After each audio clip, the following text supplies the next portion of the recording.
Good morning, students.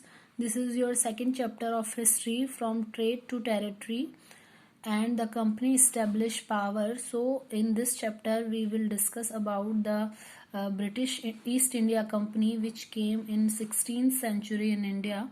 First of all, we will study about the Mughal emperors, and after that, we will talk about the different types of groups which came in India one by one. First of all, Aurangzeb was the last of powerful Mughal ruler.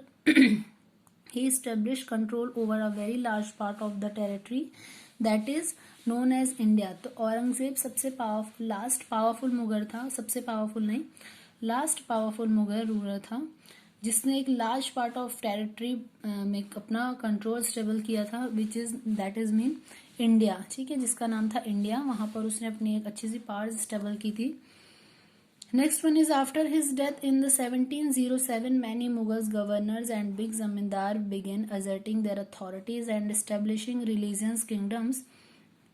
After the 1707 the death of the Aurangzeb, ठीक है, जो death हो चुकी है औरंगजेब की 1707 में, उसके बाद बहुत सारे गवर्नर्स, बहुत सारे जमींदार ने स्टार्ट किया थे अपनी अथॉरिटीज स्टार्ट की, मतलब अधिकार करने या स्टेबल करना, अपना किंगडम्स एस्टेब्लिश करना स्टार्ट किया. As powerful regional kingdoms emerge in a various part of India, Delhi could no longer function as an effective centre. बहुत सारे रीजनल एरियाज थे, बहुत सारे छोटे छोटे एरियाज थे जहां पर किंगडम्स साम्राज्य स्टेबल हो रहे थे, लेकिन इंडिया दिल्ली उसमें अभी भी इफेक्टिव सेंटर नहीं था. ठीक है, इन 17th century. Did you know that the British originally came as a small trading company and were reluctant to the acquired territory? How then did they came to master of a vast empire? In this chapter we will see how this came about. तो आपको पता होगा कि India जो east India company थी, east India company जो हमारी India में आई थी, वो केवल एक ट्रेड कंपनी, ट्रेड करने के लिए आई थी. और बट वो नहीं चाहती थी कि हम, उनकी कोई इच्छा नहीं थी, ठीक है, रिलेक्टेंट मतलब अनिच्छुक थे वो इंडिया में टेरिटरी स्टेबल करने के लिए. उनको कोई यहाँ पर टेरिटरी नहीं बनाई, टेरिटरीज नहीं बनाई थी, कोई साम्राज्य, कोई एरिया नहीं चाहिए था. They just only want to came in India for trading. So कैसे वो वास्ट एम्पायर के आपके क्वेश्चन है कि सबसे पहले तो वो आना नहीं चाहते थे, तो वो ट्रेड करने के लिए आना चाहते थे, लेकिन वो क्या बन गए, यूनियन, आपकी जो टेरिटरीज थी उनके मास्टर बन गए. Next one is they came to be master of the vast empire. कैसे वो इतने बड़े एम्पायर के, इंडिया के मास्टर बने. In this chapter we will see how this came out. हम इस चैप्टर में यही पढ़ेंगे कि ये पॉसिबल कैसे हुआ है. In this pic, this is the pic of Bahadur Shah Zafar and his sons being arrested by captain Hudson. तो बहादुर शाह जफर और कैप्टन हडसन जो थे, वो 1857 का जो आपका इंडियन फ्रीडम वॉर हुआ था उसकी पिक्चर है, और उसमें बताया गया है कि आपका कैप्टन हडसन और उनके जो बेटे थे, बहादुर शाह जफर और उनके बेटे को क्या किया जा रहा है, अरेस्ट किया जा रहा है by captain Hudson. In your next heading, it is talk about the East India Company came east in 16th century. So this is the main important question, when East India Company came in India. ठीक है, तो आएगा ये question आपका, तो कि east India company India में कब आई थी.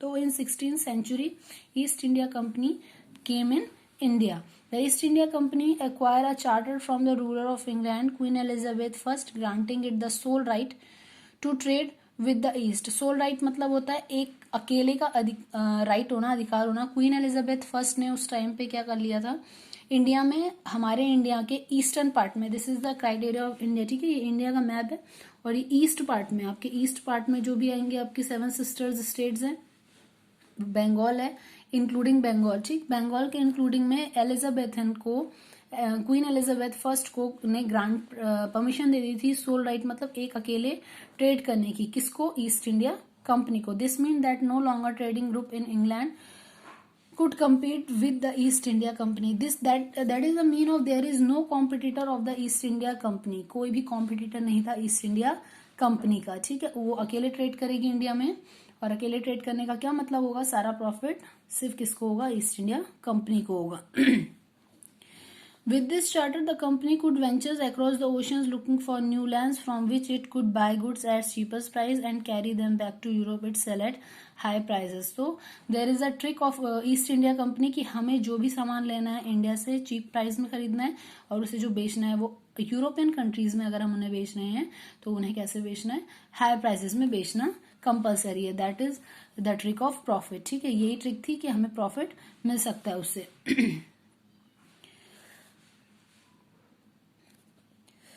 The most important thing is that the company did not have fear competition from other English trading companies. सबसे बड़ी बात थी कि जो ईस्ट इंडिया कंपनी है वो सोल राइट पर काम कर रही थी.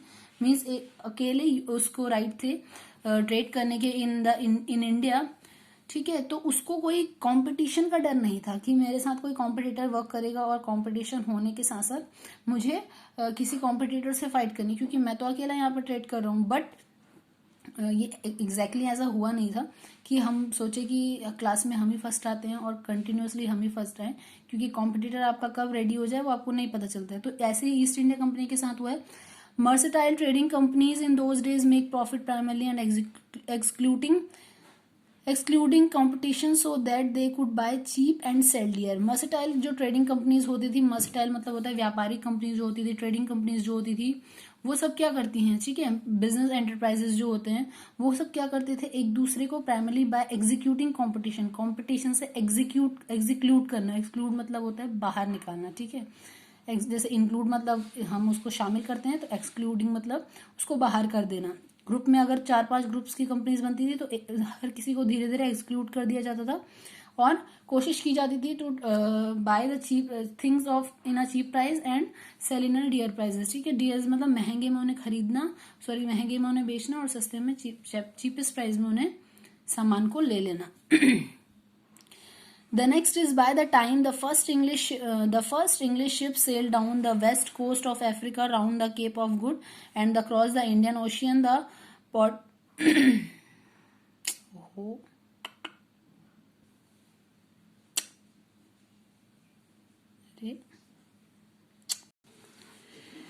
Okay, next is by the time the first English ships sailed down the west coast of Africa round the Cape of Good and crossed the Indian Ocean, the Portuguese had already established their presence in the western coast of the India and had their base in Goa.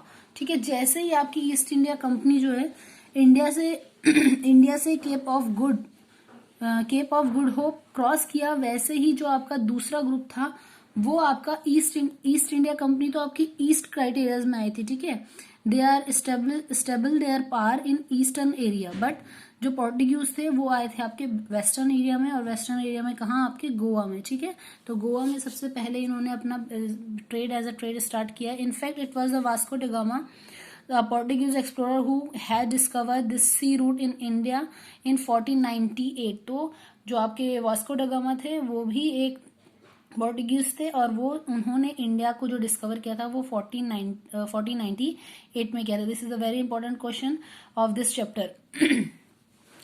The next one is soon the French traders arrived on the scene. और दोबारा इसके पीछे third जो group था वो था आपका French traders also came in India just for as a business. ठीक है, so we will come the next paragraph. The fine qualities of cotton and silks produced in India had a big market in Europe. Pepper, cloves, cardamom, cinnamon too were in a great demand. ठीक है, companies में बहुत ज़्यादा demanding में थी. सबसे पहले वो थे cotton and silk. They both were in very demand. And the second one is pepper मतलब काली मिर्च, cloves, लौंग, कार्डेमम्स, इलायची और cinnamon में होता है दालचीनी. Two were in a great demand. ये सारी चीजें क्या थी, बहुत ज्यादा डिमांडिंग थी. ये ना यूरोपियन कंट्रीज, ठीक है, यूरोपियन कंट्रीज में थी और चीपेस्ट प्राइस में कहाँ से ले जाए जा रहे थे, वो इंडिया से. The only way the trading companies could flourish was by the eliminating rival competitors. The urge to secure markets therefore led to fierce battle between the trading companies through the 17th century and 18th century. They sank each other's ships, blocked routes and preventing rival ships from moving with the supplies of goods. तो क्या कहा जा रहा है, केवल एक ही रास्ता था कंपनी को अपने आप को फ्लोरिश करने का, बाय एलिमिनेटिंग राइवल कॉम्पिटिटर्स. हर दूसरे कॉम्पिटिटर को आपको क्या करना होगा, एलिमिनेट करना होगा, निकालना होगा अपने ग्रुप से. थ्रू द 17th और 18th सेंचुरी दे रेगुलरली सैंक ईच अदर शिप्स. हर किसी की शिप्स को डुबा देना किसका काम था, ये east India company. It is among between east India company और फ्रेंच कंपनीज और पोर्टुगीज. ठीक है ना. The next one is preventing rival ships. किसी के रास्ते ब्लॉक कर देना, moving and prevented rival ships from moving with the supplies of. और कभी कभी जो सामान से भरे हुए शिप्स होते थे उन्हें आगे जाने से क्या कर दिया जाता था, प्रिवेंटेड मीन्स रोक दिया जाता था. Therefore, found it difficulty to separate traded from the company. Therefore, found it difficulty to separate trade from politics. Let us see how this happened. अब कंपनी को बहुत ज्यादा प्रॉब्लम होने लग गई थी, डिफिकल्टीज फेस करने में, अपने आप को सेपरेट करने में as a trading company. So let's see how this is happen. अब नेक्स्ट क्या हुआ है ये जानने के लिए हमें नेक्स्ट पैराग्राफ पढ़ना होगा. ठीक है, थैंक यू.